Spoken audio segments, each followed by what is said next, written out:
Hindi na lamang sa mga provincial hospitals, munisipyo at mga barangay ang mga nahahatira ng serbisyo ng gikonsulta sa Pangasinan.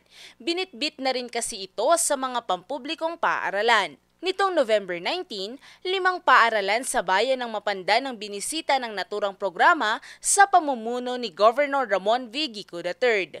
Libu-libong mga Pangasinense ang nakatanggap ng libreng serbisyong medikal, libreng gamot, libreng gupit at merienda mula sa Gicosina on Wheels. Isa nga sa hindi nagpahuli sa pagpila si Nanay Rosie.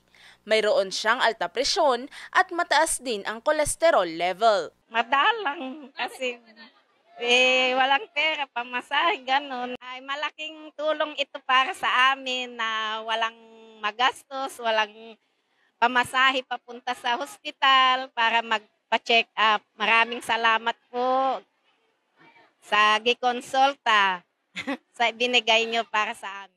Ang Gikonsulta program ni Governor Gico III layon na maging pinakamalusog na probinsya sa bansa ang Pangasinan.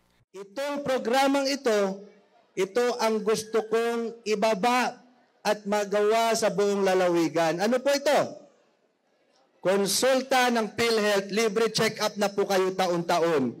Plus Gikonsulta para meron kayong pamasahe at pangkain.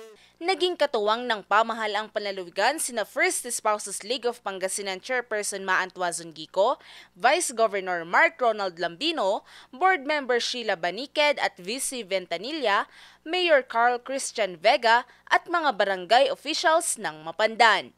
Valerie Dismaya para sa Luzon Headlines.